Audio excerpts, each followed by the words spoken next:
আপনারা জানেন আমরা হৃদয়ের অনেক ব্যথা নিয়ে আজকে এখানে হাজির হয়েছি।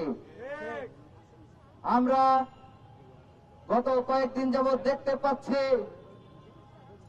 যখন ভিডিওগুলো আসে আমরা দেখি, আমরা নিজেদেরকে ধরে রাখতে পারি না। বোমার আঘাতে ফিলিস্তিনের নিষ্পাপ শিশুদের হাড়গুলো কিভাবে উড়ে যাচ্ছে, আমরা আমাদের কান্নাগুলো ধরে রাখতে পারি না। আমাদের কিছু করার ক্ষমতা নাই। আমার ফিলিস্তিনি ভাইরা যখন মরছিল, আরব মুসলিম বিশ্বরা তখন মদের পেয়ালায় চুমুক দিচ্ছিল আর হাতে চুরি পরে বসেছিল। অথচ কথা ছিল, এক ভাই যখন আক্রান্ত হবে তখন আর এক ভাই তাকে সহযোগিতা করবে। কিন্তু সেটি না করে তারা ইসরায়েলের সাথে আঘাত করে চলছে। তারা ইসরায়েলের সাথে তেল ব্যবসা করে, মার্কিনদের সাথে তেল ব্যবসা করে। আজকের এই প্রোগ্রামে আপনারা যারা উপস্থিত হয়েছেন, আপনাদেরকে শুরুতে বিপ্লবী অভিনন্দন জানাচ্ছি। আপনারা জানেন মুসলিম বিশ্বের উপরে কিভাবে নির্যাতন চলছে কাশ্মীর, আরাকান সহ সারা বিশ্বে।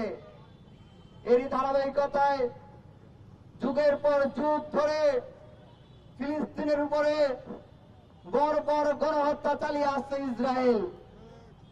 গত কয়েক মাসে প্রায় 50,000-এরও বেশি নর নারী শিশু শহীদ হয়ে গিয়েছে ফিলিস্তিনের শিশুরা ওই ইসরায়েলের বোমার আঘাতে।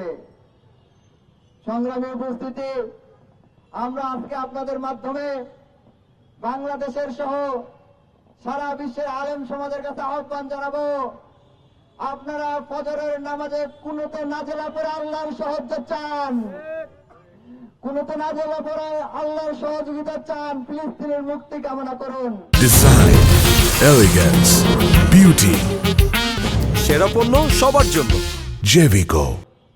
আমরা এই প্রোগ্রাম থেকে ঘোষণা দিব, আপনারা দেখেছেন গত কয়েকদিন যাবৎ টানা বোমা বর্ষণ হওয়া সত্ত্বেও যেখানে সাংবাদিকরা বলছে এভাবে আর কিছুদিন চলতে থাকলে পৃথিবীর মানচিত্র থেকে গাজা মুছে যাবে, সেখানে আমাদের ইন্টারিম গভর্নমেন্টের পক্ষ থেকে এখন পর্যন্ত কোনো নিন্দা জ্ঞাপন করা হয় নাই, নিন্দা প্রস্তাব জানানো হয় নাই।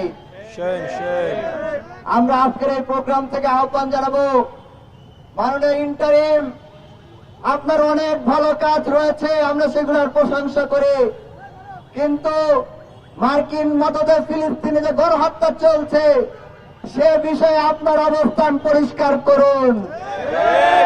আপনি কি মার্কিনীদের পক্ষে নাকি বাংলাদেশের জনগণের পক্ষে সেটি প্রমাণ করুন। আপনি কি ফিলিস্তিনি নিপীড়িত মানুষের পক্ষে না ইসরায়েলের পক্ষে সেটির ঘোষণা দিন। রাষ্ট্রীয়ভাবে এই চলমান গণহত্যার নিন্দা জ্ঞাপন করুন।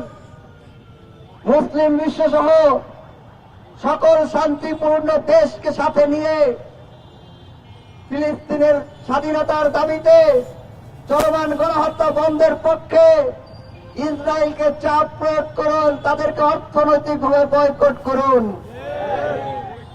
সবাইকে ঐক্যবদ্ধ করে সকল মুসলিম বিশ্বের প্রতি আহ্বান জানাবো, আপনারা আর বসে থাকবেন না, আপনারা ঐক্যবদ্ধ হন। আমার মুসলিম ভাইদেরকে, আমার নিরীহ নিষ্পাপ শিশু ভাইদেরকে উদ্ধার করুন। সংগ্রামী উপস্থিতি, আপনারা দেখেছেন 5 আগস্টের পূর্বে ফ্যাসিবাদী হাসিনা বাংলাদেশের পাসপোর্ট থেকে অ্যাকসেপ্ট ইসরায়েল কথাটি তুলে দিয়েছিল। আমাদের আশা ছিল 5 আগস্টের পরে প্রথম পদক্ষেপে এই পাসপোর্ট অ্যাকসেপ্ট ইসরায়েল কথাটিকে ফিরিয়ে আনা হবে, কিন্তু অত্যন্ত দুঃখজনক হলেও সত্য, গত 8 মাসেও পাসপোর্টে অ্যাকসেপ্ট ইসরায়েল কথাটিকে ফিরিয়ে আনার ব্যাপারে কোনো উদ্যোগ গ্রহণ করা হয় নাই। আমরা আজকের এই প্রোগ্রাম থেকে সুস্পষ্ট ভাষায় হুঁশিয়ারি দিয়ে বলবো, আপনারা অনতি বিলম্বে পাসপোর্টে অ্যাকসেপ্ট ইসরায়েল কথাটিকে ফিরিয়ে নিয়ে আসুন। বাংলাদেশের পক্ষ থেকে রাষ্ট্রীয়ভাবে ইসরায়েল ও তাদের সহযোগী দোসরদের সাথে সকল ধরনের অর্থনৈতিক সম্পর্ক ছিন্ন করুন। যে অর্থনৈতিক সম্পর্ক আমার ফিলিস্তিনের ভাইদের রক্ত ঝরাতে ব্যাহত করে, সেই সম্পর্ক আমাদের প্রয়োজন নাই।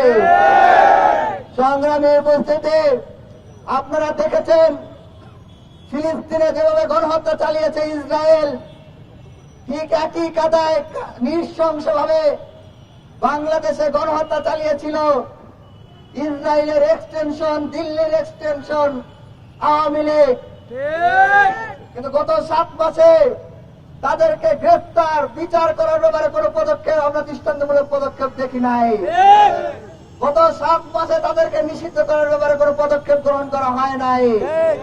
তারা আজকেও মিছিল করার মতো দুঃসাহস দেখিয়েছে।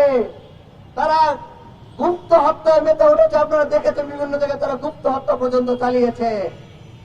আমরা স্পষ্ট ভাষায় বলবো, শহীদের রক্তের সাথে বিশ্বাসঘাতকতা না করে অনতি বিলম্বে আওয়ামী লীগকে নিষিদ্ধ করুন, গণহত্যার বিচার করুন, খুনিদেরকে গ্রেফতার করুন। সংগ্রামে উপস্থিতি, আমরা আজকের এই প্রোগ্রাম থেকে আমাদের পরবর্তী দাবিগুলো ঘোষণা করছি। পরবর্তী দাবিগুলো ঘোষণা করে আমাদের বক্তব্য কিছুক্ষণের মধ্যে শেষ করব। প্রিয় সাংবাদিক বন্ধুগণ, আপনাদের মাধ্যমে সারা দেশের ছাত্র জনতার প্রতি আহ্বান জানাবো, ফিলিস্তিনের গাজার শিক্ষার্থীরা যে নো ওয়ার্ক নো স্কুল কর্মসূচি ঘোষণা করেছে, সেই কর্মসূচি সফল করে তুলুন। আগামীকাল 7 এপ্রিল আপনারা সারা দেশে জেনারেল স্ট্রাইক পালন করুন। শহীদদের শাহাদাতের সর্বোচ্চ নাজারানা কামনায়, সর্বোচ্চ মাগফিরাত কামনায় 50,000 শহীদের জন্য সারা দেশে পাড়া মহল্লায় মসজিদে তাদের জন্য গায়বানা জানাজার আয়োজন করুন। আমরা তারপর বলবো, আপনারা ফিলিস্তিনের চলমান গণহত্যার প্রতিবাদে স্কুল, কলেজ, পাড়া মহল্লা, বিশ্ববিদ্যালয় থেকে গণহত্যা বন্ধে ও স্বাধীন ফিলিস্তিন রাষ্ট্রের দাবিতে, পাসপোর্ট অ্যাকসেপ্ট ইসরায়েল কথাটাকে ফিরিয়ে আনার দাবিতে, বাংলাদেশের সাথে সকল ইসরায়েলি দোসরদের অর্থনৈতিক চুক্তি ছিন্ন করার দাবিতে, আওয়ামী লীগ নিষিদ্ধ করার দাবিতে পাড়া মহল্লায় বিক্ষোভ মিছিল পালন করুন সারা দেশে। একই সাথে আমরা দাবি জানাচ্ছি, আমরা ঘোষণা করছি আগামী 8 এপ্রিল রাজু ভাস্কর্যের পাদদেশ থেকে বিকাল 3:30টায় এবারের গণহত্যায় মদতদাতা, যিনি প্রকাশ্যে ঘোষণা দিয়ে বলছেন ক্ষমতা আসলে তিনি গাজার চিহ্ন পৃথিবী থেকে মুছে দিবেন, ফিলিস্তিনের চিহ্ন মানচিত্র থেকে মুছে দিবেন, সেই মার্কিন দূতাবাস অভিমুখে আমাদের গণপদযাত্রা অনুষ্ঠিত হবে। সারা দেশের শিক্ষার্থী, ছাত্র জনতাকে আমরা আহ্বান জানাবো, আপনারা আগামী 8 এপ্রিল রাজু ভাস্কর্যের পাদদেশে চলে আসুন। আমরা এখান থেকে ফিলিস্তিনের সর্ববৃহৎ পতাকা মিছিল নিয়ে আমরা মার্কিন দূতাবাস অভিমুখে যাত্রা করব ইনশাআল্লাহ।